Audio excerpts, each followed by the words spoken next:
somebody has done wrong with me हाँ. or little bit more, but वो खुश है, मैं ही थोड़ा बहुत डिस्टर्ब रहती हूँ. तो ये बड़ा मतलब अजीब लगता है कि अब I can blame to someone, क्योंकि वो तो अपने माइंड से ठीक ही चल रहा होगा या चल रही होगी, बट मैं अपने माइंड में कंफ्यूज रहती हूँ कि भाई ये ठीक है कि नहीं है. मतलब वो रहते ही है माइंड में. मतलब कई बार क्या होता है कि कोई आदमी झूठ बोल करके, फॉर एग्जांपल किसी ने हमको बेवकूफ बना दिया. मैं एक एग्जांपल पकड़ रहा हूँ, आपकी बात नहीं कर रहा, जस्ट इन जनरल. किसी ने झूठ बोला, चीजों को मैनिपुलेट किया, है ना, और आपके साथ में कुछ गलत कर दिया. अब वो बंदा मस्त है अपनी लाइफ में, आप दुखी हो गए, और कब तक के लिए हो गए? ऑलमोस्ट पूरी लाइफ के लिए हो गए. तो गलत किया किसने और हो किसके साथ रहा है? जो इनोसेंट है, जिसने कोई गलती नहीं करी, वो भुगत रहा है पूरी जिंदगी के लिए. जिसने गलत किया वो मस्त है, वो सोच तक नहीं रहा है उसके बाद, वो तो भूल गया है. यानी वो उसको भूल गया है गलत करके, लेकिन जिसके साथ गलत हुआ वो नहीं भुला पा रहा है. तो भुगत कौन रहा है? जो भूल गया है या जिसको याद है? तो यहां पर क्या आ गया? अंडरस्टैंडिंग आ गई. कि अगर हम समझ लें, फॉर एग्जाम्पल यही आज हम करने की कोशिश करेंगे, समझ ले लॉ ऑफ कर्मा क्या है, ये कैसे काम करता है, किस किस लेवल पे कैसे कैसे काम करता है. अगर ये हमको अच्छे से समझ आ जाए, मतलब हमारे सारे फंडे क्लियर हो जाए, फिर हम एक्शन लें, तो पॉसिबिलिटी क्या है कि रिजल्ट अच्छा होगा हमारे लिए भी और औरों के लिए भी? 100%. ऑलमोस्ट 100%. हाँ, it can't be 100% because we are thinking but very near to 100%. Law of karma is whatever I am today is like a result of my action which I took in past. हाँ.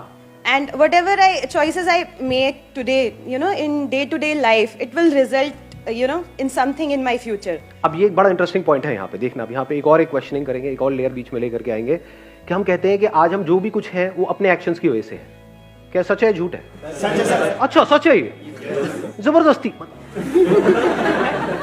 ध्यान से देखना, ध्यान से समझना, because इसीलिए हम कभी भी चीजों को कंप्लीटली नहीं समझते हैं. आपने आज जो भी कुछ किया या आज जो भी आप कुछ हो, क्या सिर्फ अपने एक्शंस की वजह से हो या अपने माँ बाप के एक्शंस की वजह से भी हो? जिस स्कूल में आप गए उनके टीचर्स के एक्शंस की वजह से भी हो. किसी का एक्सीडेंट हुआ जिसमें उसकी कोई गलती नहीं थी, ज़ेब्रा क्रॉसिंग पे आराम से वो चलता हुआ बंदा जा रहा था, यहां से कोई आया गाड़ी में, उसको ठोक करके चला गया और उसकी एक टांग नहीं है. क्या उसके अपने एक्शन की वजह से नहीं है? ना उसने लीगली कुछ गलत किया, ना एथिकली, ना मॉरली, किसी भी तरह से कुछ भी गलत नहीं किया. उसने सब कुछ सही किया और उसकी आज ये हालत है कि वो चल तक नहीं सकता है ढंग से.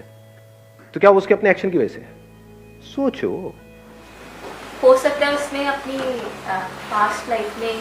माइक देना एक मिनट इनको. We believe in rebirth, so might be that person must have done something wrong in his past previous life. मैं एक बड़ी मजेदार आपको बात बताता हूं. जब भी हमारे पास में या सो कॉल्ड हमारे जो गुरु हैं, ज्यादातर गुरु घंटाल होते हैं, उसमें ज्यादातर एक्सेप्शंस आर ऑलवेज देयर, जब भी उनके पास में हमारे पास में किसी सवाल का जवाब नहीं होता है तो हम क्या करते हैं? कॉन्सेप्ट ऑफ रीबर्थ को बीच में घुसा देते हैं. ऐसा करते हैं नहीं करते हैं? Yes sir, yes sir. अगर अकॉर्डिंग टू प्रीवियस बर्थ अगर देखा जाए, बहुत अच्छे कर्म इस जन्म में कर लिए, लेकिन फिर भी वो फकीर है, कोई गरीब है, वो अकॉर्डिंग टू उसके कर्मों की वजह से है. हम कहते हैं यार उसकी किस्मत देख कितनी अच्छी है, राजा भोज है एकदम, कितना अच्छा इंसान पिछले जन्मों की वजह से है. हाँ, पिछले कर्मों की वजह से. तो अगर किसी लड़की के साथ में कोई रेप हो रहा है तो वो उसके पिछले जन्मों के कर्मों की वजह से हो रहा है? No no. अगर पिछले जन्मों में उसने कुछ बुरे कर्म किए होते, बुरे कर्म मतलब क्या, बुरे एक्शंस, तो उसमें कुछ बुराई तो नजर आती.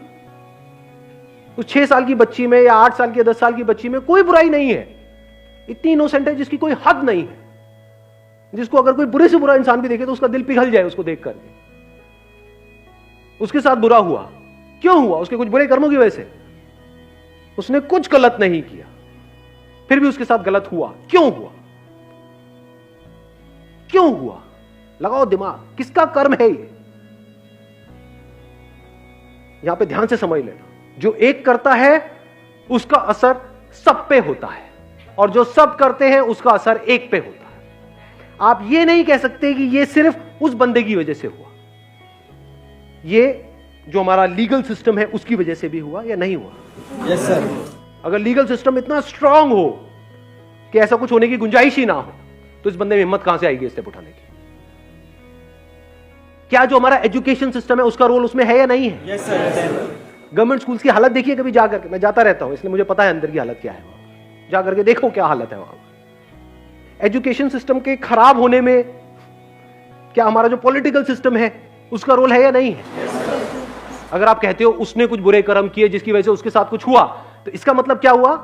अब ना तो पॉलिटिशियन को कुछ करने की जरूरत है, ना पुलिस वालों को कुछ करने की जरूरत है. अरे भैया सबके कर्मों की वजह से तो हो रहा है.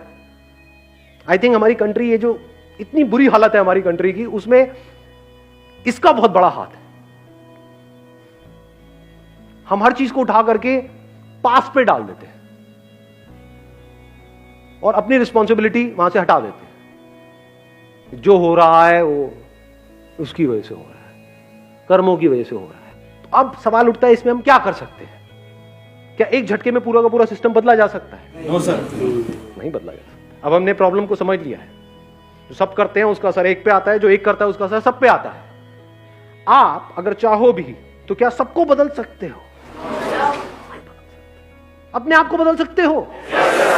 यस और नो? यस और नो?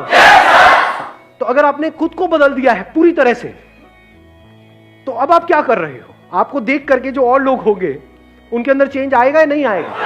या उनके अंदर भी खुद को बदलने की एक चाह उठेगी या नहीं उठेगी?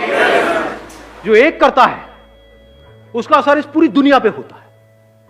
तो अगर इस सच को आप देख लो कि जो भी मैं करने वाला हूं उसका असर सब पे होने वाला है। यानी अगर आप एक टीचर हो, किसी स्कूल में पढ़ा रहे हो, तो उसका असर उन कुछ बच्चों पे नहीं हो रहा है, पूरी दुनिया को आप बदल रहे हो।